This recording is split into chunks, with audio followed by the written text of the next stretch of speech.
Hi, magandang gabi sa inyo mga kasawi at syempre ang ganda ng ating tatalakayan ngayon.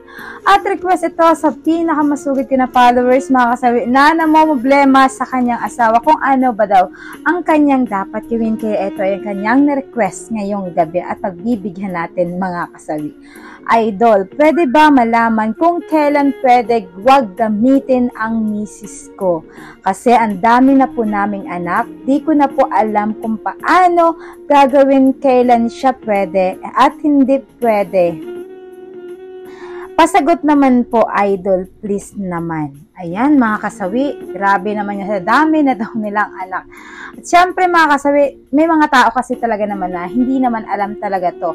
Ito ay sa mga regular, mga kasawi, na dinadatnan, mga kasawi, na monthly period. So, ibig sabihin, kung talagang palaging nabubuntis ang kanyang asawa, is ibig sabihin, regular period yung asawa niya. So, eto, bigyan natin ng topic ang kanyang kagustuhan at na-request niya, pagbibigyan natin, mga kasawi, na para tayo ay makatulong sa ating sender.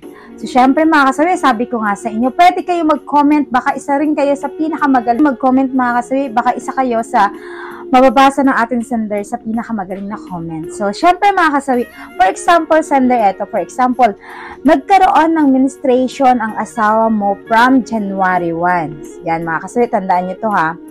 From January 1, 2, 3, 4, 5, 6. So, ibig sabihin, yung mga day na yan ay hindi mo pwedeng gamitin yung asawa mo. O, diba? Hindi ka pwedeng makipag-lovemaking kasi meron siyang menstruation at tinatawag natin na yung dinadatnan siya sa buwan-buwan, diba?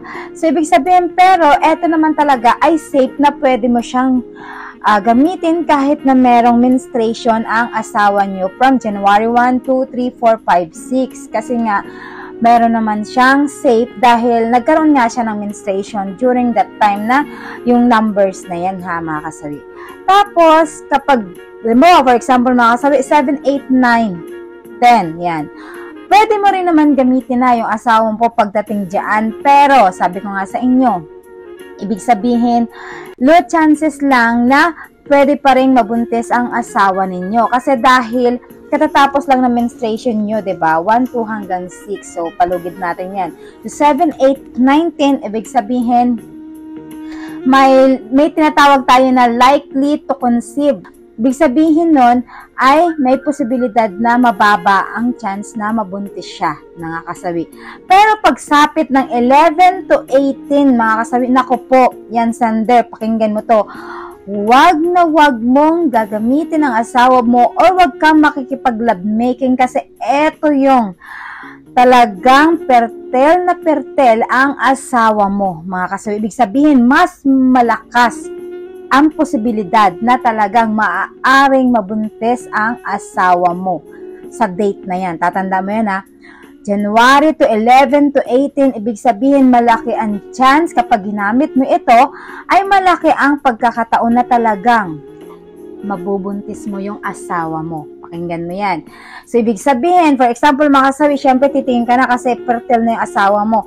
Pagdating ng January 19, pwede mo nang lovemaking asawa mo kasi may posibilidad na yun yung mababang chance na talagang pwede mo na siyang lovemaking kasi pwede na, lampas na siya dun sa fertile period na tinatawag natin mga kasawi. So, ayan na. Sana naman nabigyan kita ng ano dito. Sa 19, pwede na. Kasi dahil tapos na ang tinatawag na fertile period mga kasawi. Kasi nga ang fertile period, diba? 14 days kasi yan. So, kailangan sa 14 days na yan, diba, sabi nga nila, ay wag na wag mong gagalawin yung asawa mo kasi nga malaki ang chances na talagang mabubuntis yung asawa mo.